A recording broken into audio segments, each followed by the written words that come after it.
Welcome, ladies and gentlemen, boys and girls, to the Daily Recap. What is January 17th, 2018? Plenty more to go over today. This is a couple of results as well as some general information. So let's just get right into it. No further reason for more than that here. Starting things off, the GESC qualifiers, as I mentioned in yesterday's Daily Recap, they have kicked off here for a couple of other regions, Southeast Asia as well as NA specifically. North America, it started off last night. Quite interesting start, to say the least. Optic Gaming did defeat VGJ Storm 2-0 in their matchup. They advanced on to the winter finals as a result of that. On the other side, however, Complexity versus Animal Planet. Animal Planet actually took out Complexity 2-1 in the best of three. Complexity won the first game. They used their typical drow strategy, as they're known to do. But Animal Planet came back in the second and third game. I unfortunately missed those two games. I caught the first one, sure enough, but the second and third games, so kind of reviewing real quickly. Nothing too crazy standing out necessarily. Just simply Animal Planet outplaying Complexity, perhaps, in both game and two and three, and thus advancing on to the winter finals. So obviously, every team is still in it. It is a double elimination 4-team tournament. But now you have your following matchups, which I'm guessing are supposed to be happening later on today. You'll have Complexity versus VGJ Storm in an elimination match, and then the winter finals will be Optic Gaming versus Animal Planet. So going to be really interesting, again, to see how this plays out. Animal Planet, they really have been having some strong results. I got to give them credit here for sure. Being a newer team that just simply formed together recently within the last month or so, they haven't qualified for anything just yet, obviously, in a pretty difficult NA region, but the fact that they've been getting pretty far and defeating some worthy opponents is definitely a big standout here by this team. But yeah, again, the roster, very strong one at that. So anyways, we'll see how it all plays out, but it will continue on tomorrow. As far as Southeast Asia goes, we do have further progression. How about this? I talked about this yesterday. First off, Fnatic and Mineski meeting in the losers first round because of their losses initially. And ultimately, Fnatic did now beat Mineski 2-1 to stay alive, so Mineski is out as your first team of the GESC minor qualifier, so interesting result there. I'm honestly more surprised by GeekFam. What the hell is up with GeekFam recently? I've heard of this team before, and I know that they've kind of been a Tier 2 team, I think you could even say, in the Southeast Asian region for a while, but something really clicking recently here, especially with this event. And they're in the grand finals. They're on the verge of possibly qualifying for what would be their first minor of the season, as they defeated Fnatic initially, and then they took out Execration 2-1. To eventually, move on to the grand final. So they'll play the winner of Fnatic and Execration. No matter what, it will be a rematch for them, and that is going to be taking place before tomorrow's Daily Recap, actually. So by tomorrow, we could see if they will be advancing on. I'm being informed by a correspondent of mine that apparently March is a pretty damn good player in that offlane position for GeekFam, and he just recently returned for the team, and he is looking good. Shout out to Rodnam, by the way. So yeah, great progress being made there. By tomorrow's Daily Recap, again, we will know who is the winner out of the Southeast Asian region. That's it for results, really. Again, not much else is happening. Once again, we're kind of in that null period where in a couple of days from now, we will have the Galaxy battles, more teams arriving, the talent is starting to arrive as well. I'm noticing on Twitter, and the talent list for that also announced, and it's going to be an opportunity for some talent on the list that we hasn't had a lot of opportunity before, frankly. Ones that come to mind are both B-Cop as well as Baskip, two casters that have been working really hard in the Dota 2 scene and doing their part as the amateur scene casters, what do you want to label them as, casting a lot of qualifiers along with myself, and they've been doing a great job, and it's it's stuff like this that definitely pays off in the end, so big congratulations to them. I know it's a big opportunity. Oh, Tsunami's also going to be there. Good buddy of mine. I was informed of that very recently here as well. So because of what happened, this is kind of the bright side of it. It's opening up some opportunity for people like themselves to get the chance. Again, I was actually invited as well, but I did decide to turn it down for the reasons as I stated before. But anyways, again, congratulations to those guys. I know they're going to have a great time and exciting opportunity for them. Moving on. The group stages. The groups more so announced for the ESL 1 Genting event that will take place now the following weekend here. Again, a 16-team tournament, a major event that is. ESL 1 Genting. Really excited for this. there's some interesting matches here, and obviously the overall groups, it's also, when each match is going to be happening. But I didn't really look at this too much yet, so it's kind of almost like a first glance. I'm noticing a couple of things off the bat. First off, my boys Complexity taking on Fnatic in their first matchup. Best of luck to them. What are the groups looking like, by the way? 2 groups of the 8 invite teams have been split up. How is the format is what I was getting at. Let's double check that real quickly with the ESL 1 Genting event. So it's going to be... Oh, wow. Interesting. So it's a double elimination... Really? Double elimination group stage tournament where the top 3 advance on? Okay, so the top 3 from each group advance on. The first place team gets a bye in the playoffs, and then the second and third face off against each other.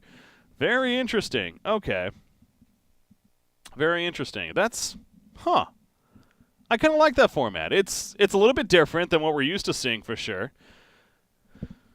But it gives teams a lot of opportunity in the group stages, and ultimately, then even another part. It's not just one double elimination tournament; it's another part on top of that. I like it. I don't know if it's the best format by any means, but it's definitely better than some ones we've had in the past. So, I am being updated by the correspondent of mine that he indeed was wrong, and that was a different March. So, shout out to Rotterdam once again. This time for failing. Okay, so anyways, the group's playing out right here. You take a look, see the groups and who's playing who. So we'll just look at it with the Liquipedia perspective, a little bit easier on the eyes, I think. So in Group A, we have Secret, Planet Dog, Complexity, Fnatic, Vici Gaming, VGJ Thunder, SG Esports, and Virtus Pro.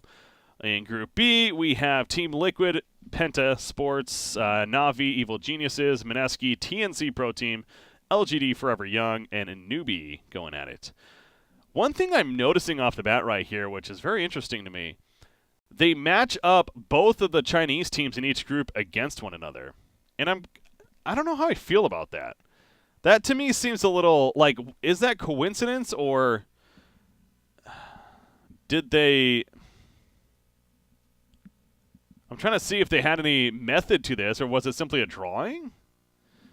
I don't know if it was a drawing. It just seems like that's how they chose to set it up. I don't know if they did a drawing or anything like that. I can't necessarily find that information, but the fact that the Chinese teams are matching up against each other in the first round in both groups, I find a little bit odd. I mean, one part of me is, I guess, fine with that because, they're from the same region, so trying to figure out the better team from that region to then advance on. And it is double elimination, so ultimately, I guess it is fine.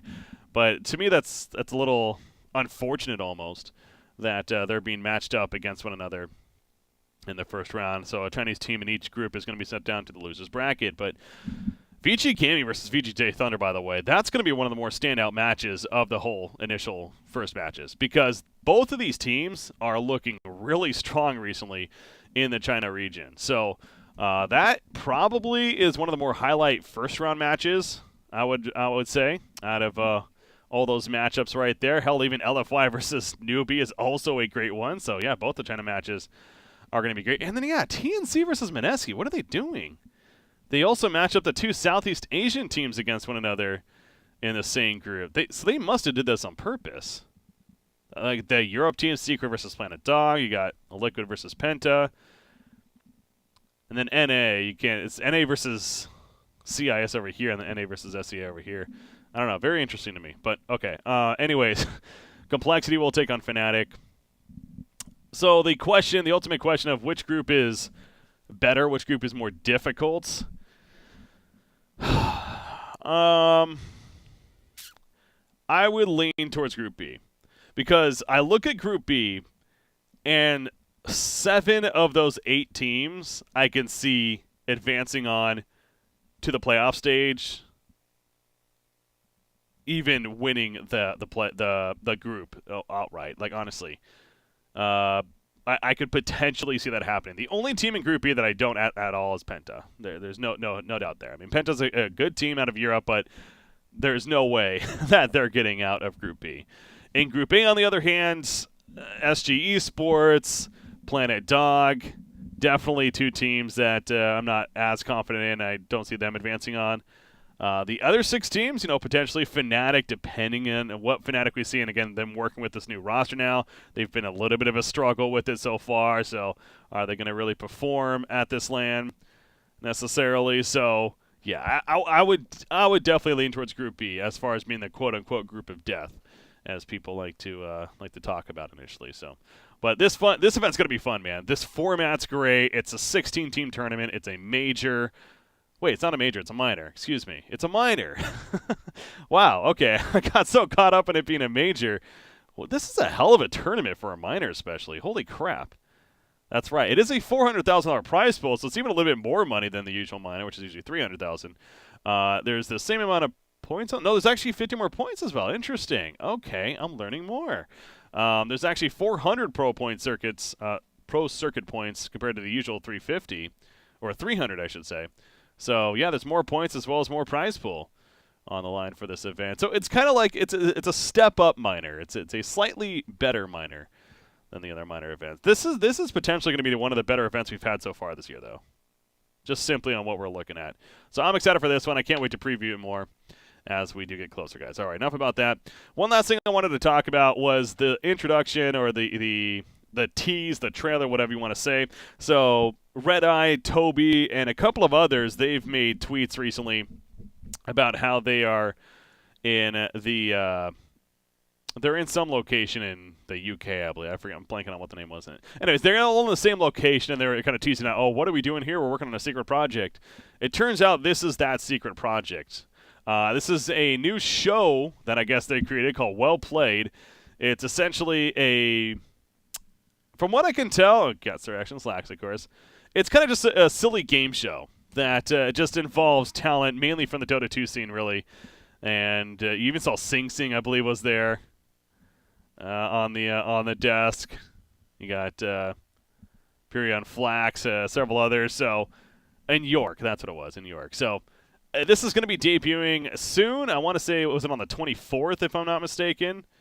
So, something to look forward to. I don't know what to expect. It's going to be fun. I'll watch the first episode, see how it is, and it's just kind of cool to see see them expanding a little bit, doing more in the scene than just casting games outright. So, best of luck to them with that project, and I thought that was at least worth mentioning here in the daily recap.